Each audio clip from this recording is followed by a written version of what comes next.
Voy a necesitar que me ayudes a predicar. Voy a necesitar que me ayuden. No es fácil estar parado acá. Imagínense con una presentación así.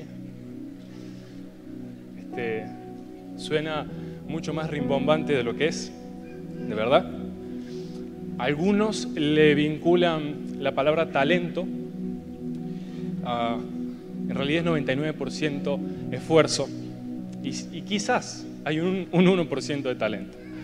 Recién hablamos en la vereda con los chicos de ahí de la puerta de algunas cosas y de esas cosas que a veces nos tocan vivir en la vida y que desde afuera parecen que uno tiene cierta facilidad y todos tenemos ciertas facilidades. Es cierto.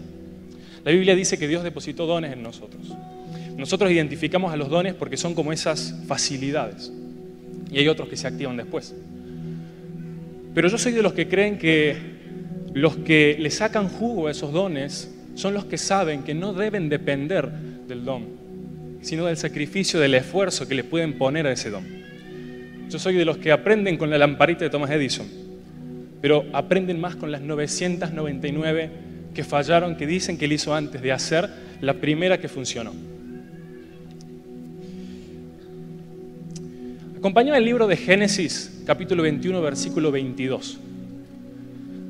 Voy a hacer rápido, voy a avanzar muy rápido, te prometo que es lo único que voy a leer. Lo voy a leer en esta versión que es la NTV, que dice así: en estos días Abimelech fue con Ficol, el comandante de su ejército, a visitar a Abraham. Y Abimelech le dice a Abraham: es obvio que Dios está contigo. Decí conmigo, es obvio que Dios está contigo, ayudándote en todo lo que haces. En el libro de Hechos, en el capítulo 10, la Biblia nos narra un episodio que te pongo un poco en contexto. Cuando los discípulos comienzan a predicar, Roma empieza una persecución detrás de los discípulos, porque era muy poderoso lo que ellos hacían, estaban desatando una revolución. Y en esa persecución generó que los discípulos comenzaran a expandirse geográficamente.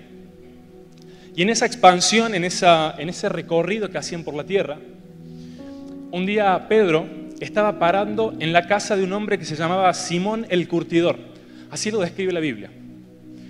Y dice la Biblia que Pedro un día al mediodía se pone a orar y mientras oraba Dios le muestra una visión donde había todo tipo de animales. Y Dios le dice: Pedro, quiero que elijas el que quieras, que lo mates y que lo comas. Y Pedro se niega, porque en la antigua ley de Moisés no se podía comer cualquier animal. Un judío no debía comer cualquier animal, ni tampoco comerlo así sin ninguna preparación. Había todo un procedimiento, debían ser ciertos animales en especial. Entonces, Pedro se niega y Dios le dice: Pedro, a ver, no llames impuro a lo que yo ya limpié. Porque el viejo pacto había pasado. Jesús ya había ido a la cruz. El contrato de Dios con los hombres había cambiado. Entonces Dios le dice: Pedro, necesito que cambies el chip. Decí conmigo, cambiar el chip. Acordate de esa frase. Pedro, necesito que cambies el chip. Y después Dios le dice: mira, Pedro, vos sabés que hay una ciudad acá que se llama Jope. Y en Jope vive un señor que es muy buen tipo, es muy buena gente. Se llama Cornelio. Y yo hablé con él y le dije a Cornelio que te mande a llamar porque vos tenés algo para decirle. Cornelio es un tipazo, pero no conoce de Dios. Es judío, me ama, pero no conoce en realidad, no de Dios, no ha recibido el mensaje del Evangelio, no ha recibido el mensaje de la salvación. ¿Por qué no vas y le contás? Ahora van a venir dos hombres, van a tocar la puerta de esta casa donde estás parando y te van a pedir que vayas con ellos. Así que anda. Ahora, Pedro lo hace, pero Dios primero tuvo que explicarle, que confrontarlo con esta visión de los animales. Porque según la antigua ley de Moisés, que un judío estuviera con un extranjero también estaba mal visto.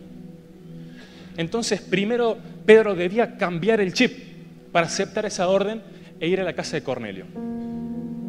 Pero Dios primero se lo explica con animales. Yo, por lo menos, creo que si hubiera estado en el lugar de Pedro, también hubiese necesitado esa visión. Yo soy de los que necesitan de que a veces le expliquen las cosas con manzanitas. Y después de que Pedro efectivamente decide cambiar el chip, entonces Pedro acepta y va. ¿Cómo termina la historia? Dice la Biblia que cuando llega a la casa de Cornelio, comienza a predicar y la presencia de Dios bajó con tanta fuerza que el Espíritu Santo llenó a todos los que estaban en la casa. Todos, empleados, hijos, sobrinos, todos los que estaban en la casa fueron llenos del Espíritu Santo de Dios. ¿Cuál es la reflexión acá? El mensaje para Cornelio ya estaba escrito. El mensaje para Cornelio, el mensaje del Evangelio, ya estaba escrito. Era Pedro el que debía preparar su corazón para recibir el mensaje y para estar listo para ir y llevárselo a Cornelio. Era Pedro el que debía prepararse. Y esto me hace pensar que hay un mensaje de Dios escrito para esta generación y que hay jóvenes que deben preparar sus corazones para poder fluir en eso y llevarlo a los Cornelios contemporáneos. ¿Cuáles son los Cornelios contemporáneos? ¿Cuáles son los Cornelios contemporáneos? Hagamos este ejercicio. Mirar alrededor en tu vida y pensar en esos momentos donde dijiste, qué lindo sería que el poder de Dios estuviese en este lugar. Qué lindo sería que el poder de Dios estuviera en mi trabajo, en mi universidad, en mi escuela, en mi casa, en mi familia. Qué lindo sería que el poder de Dios estuviera ahí. El desafío es que probablemente ese es el plan número 1 de Dios. Seguramente Dios tiene muchas más ganas que nosotros de que eso suceda. La pregunta es, ¿nosotros estamos preparados para movernos en ese nivel de unción? ¿Para administrar ese nivel de presencia de Dios? Porque Dios nunca nos va a dar un nivel de unción que nosotros no podamos administrar. Primero porque uno no puede dar lo que no tiene. Pero aparte porque necesitamos renovarnos en el Espíritu todos los días, buscar el rostro de Dios todos los días. Por eso, vino nuevo en odre viejo rompe el odre. Y Dios nunca te va a dar un vino nuevo si tu odre no está renovado, porque te puede perjudicar. Hay niveles de unción que no van a fluir en tu vida si vos no estás renovado en el Espíritu, si no cambiamos el chip, si no buscamos el rostro de Dios todos los días. Ese es nuestro desafío. Buscar el rostro de Dios todos los días para renovarnos. Ahora, la buena noticia es que si nos renovamos en el Espíritu, eso va a suceder. Las promesas de Dios sobre nuestra vida es que la presencia va a ser tan fuerte que el Espíritu Santo va a fluir como nunca. Pero primero hay que renovarse. Y quizás pienses, no, bueno, yo no tengo la intimidad con Dios que podría tener, la vida de oración que podría tener. No, no la tengo, pero predico.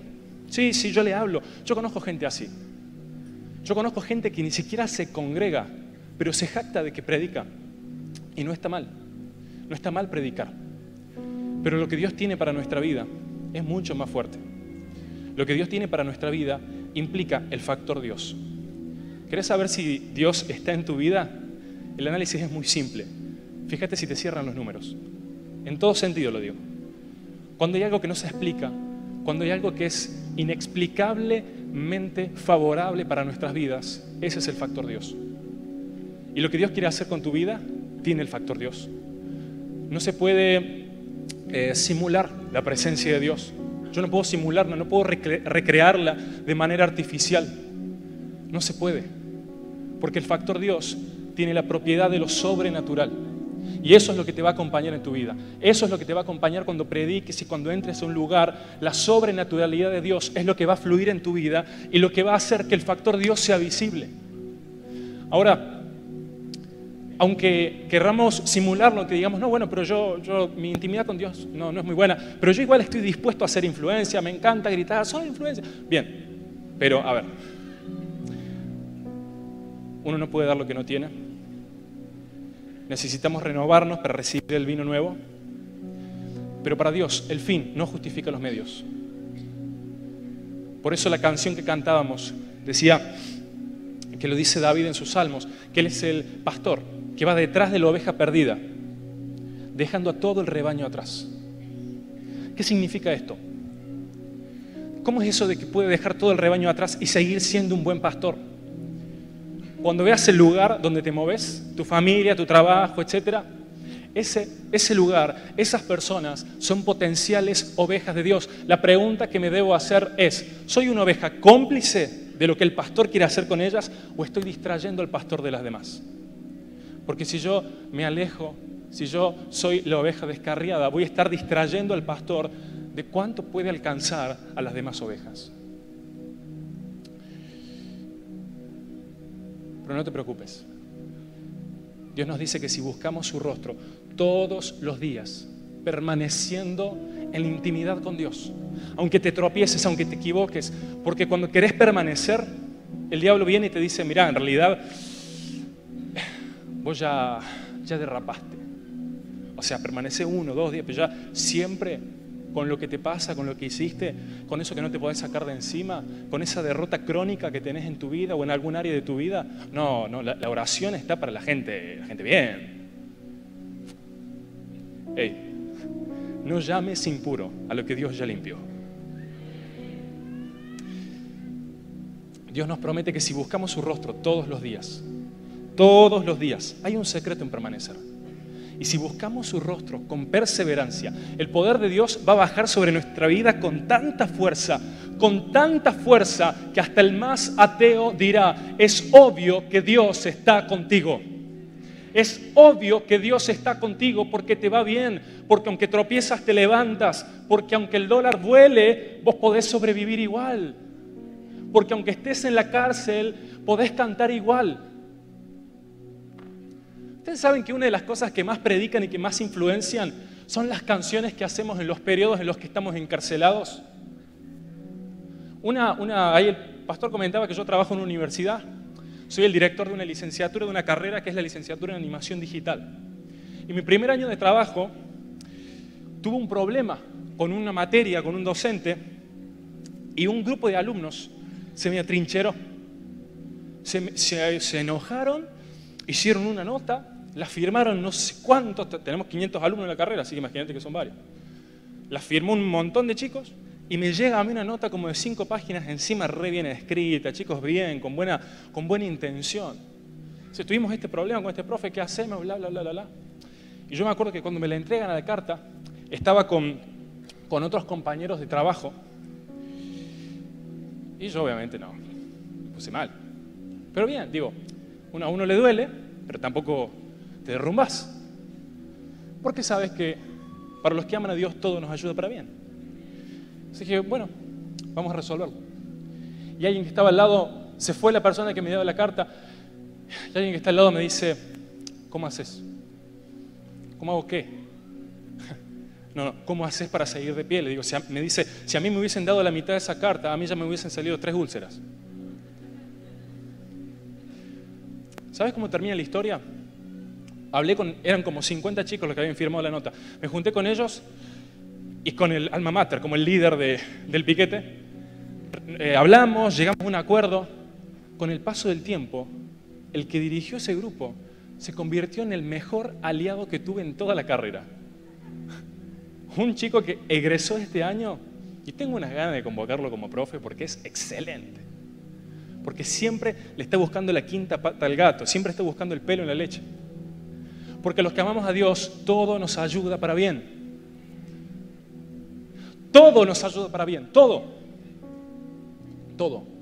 Incluso el dólar. Pero Dios nos promete que su presencia nos va a acompañar. Que su presencia va a ser tan visible que hasta el más ateo dirá, es obvio que Dios está contigo. Escuchá, si sos adolescente, el 21 y 22 de septiembre tenemos una oportunidad para ser inspirados, para ser enseñados, que no te la podés perder. Porque hay un mensaje que ya fue escrito en el cielo por Dios y hay toda una iglesia que hace 1 año se viene preparando para llevarte ese mensaje. No te lo pierdas. No te vas a arrepentir. Y si sos joven, porque ya pasaste la edad de la adolescencia, porque ya estás en otra etapa, porque ya se te cierra el candadito del bigote. Cosa que a mí no me pasa, así que todavía soy medio adolescente. Entonces, quiero recordarte una persona. En el libro de Hechos, en este episodio de Pedro, que les contaba recién, hubo alguien que fue el que hospedó a Pedro en su casa. ¿Se acuerdan? Simón el curtidor. Y si la Biblia lo menciona, por algo es. Simón el curtidor. Pedro estaba siendo perseguido por Roma, pero hubo un Simón el curtidor que lo recibió en su casa. Hay una generación que está siendo perseguida por el sistema. No es ningún secreto, no es sutil, es muy evidente. ¿Por qué no nos levantamos como anfitriones de una casa, como los Simones contemporáneos, para recibir a esos adolescentes que van a recibir la presencia de Dios, que van a ser renovados en el Espíritu, que se les va a cambiar el chip en ese congreso, como pasó con Pedro en la casa de Simón, que suceda con los adolescentes en esta casa, en la casa del Estadio Orfeo, que va a ser nuestra casa, que suceda ahí, que esa renovación suceda ahí y que nosotros veamos a esos adolescentes crecer, explotar, fluir en el poder de Dios, y que cuando eso suceda podamos decir: yo fui influencia para él, pero también fui influencia con él, porque para que Cornelio reciba el mensaje fue importante un Pedro, pero también fue importante un Simón el curtidor.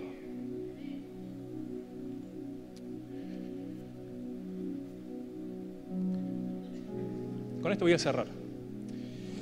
Te cuento una historia muy breve. Un día estaba en una reunión con autoridades de la universidad en la que trabajo y se plantea el gran tema tabú de las universidades. ¿Saben cuál es el gran tema de las universidades? ¿Qué hacemos con los chicos que abandonan a mitad de camino? Ese es el gran tema. Todas comparten ese talón de Aquiles. Entonces tuvimos una reunión con una persona muy importante, investigador, que había estado trabajando en barrios marginados, y decía: estuve tratando de averiguar qué puede ayudarnos a hacer a que la gente permanezca, en un proceso. Así que estuve viendo distintas organizaciones en distintos barrios de Córdoba, y me encontré con que hay una sola organización que hace que la gente permanezca. Adivinen cuál. Los evangelistas, dice el tipo. Dije yo. Los evangelistas. Y yo, ¿saben qué quería escuchar? Yo quería escuchar: porque Dios los toca, porque Dios esto, Dios lo otro. Pero no mencionó la palabra Dios. Él dijo: fui a hablar con ellos, fui a hablar con cada persona que yo sabía que había dejado todo en su vida, pero había sido cautivada por los evangelistas. Y fui a hablar con ellos y les dije: ¿pero qué pasó? ¿Qué fue lo que hizo la diferencia? ¿Qué fue lo que hizo que permanecieras ahí? Y todos me dieron diferentes respuestas, pero todos tenían una cosa en común. Todos, absolutamente todos, dijeron: es que hubo alguien. Es que hubo alguien que cuando yo no quise salir de casa me tocó el timbre. Que cuando yo me deprimí se acercó a darme un consejo. Que cuando yo lloré, puso su hombro. Que cuando tenía incertidumbre vino y me dio una palabra de esperanza. Hubo alguien. La diferencia es alguien. Me pregunto si, además de orar para que Dios llegue a la gente, deberíamos preguntarnos: ¿cuánto estoy llegando yo a la gente con lo que Dios me puso adentro? Porque somos alguien. Y si somos alguien, tenemos la capacidad de transformar Córdoba y de transformar toda una generación para que se levanten como los Cornelios contemporáneos, llenos del fuego de Dios, llenos de la presencia de Dios. Argentina no puede ser la misma. Argentina y Córdoba no pueden ser la misma. América Latina no puede ser la misma si nos levantamos como se levantó Pedro, como se levantó Simón el curtidor, y vamos en busca de los Cornelios contemporáneos. ¿Oramos? Padre, te damos gracias por este día, te damos gracias por esta palabra, Señor. Espíritu Santo, te pedimos que nos hables, que nos desafíes, que nos inspires, pero que por sobre todas las cosas nos muestres qué debemos cambiar, qué chip debemos cambiar, en qué dirección debemos madurar. Que nos muestres, Señor, tu palabra dice que tu palabra es lámpara a nuestros pies y luz a nuestro camino. Ilumina nuestros pies, alumbra nuestro camino. Disponemos nuestro corazón, Señor, y nos humillamos ante tu presencia a buscarte, porque sabemos que en la humillación se agrada tu corazón. Nos humillamos para buscarte y para recibir todo lo que tengas para darnos. Y si no escuchamos tu voz hoy, que sea mañana. Y si no es mañana, será pasado. Y si no es pasado, será otro día. Pero nunca, nunca, nunca nos podrán decir que no estuvimos ahí esperando que nos hables. Háblanos, Espíritu Santo. Gracias, Señor. En el nombre de Jesús. Amén.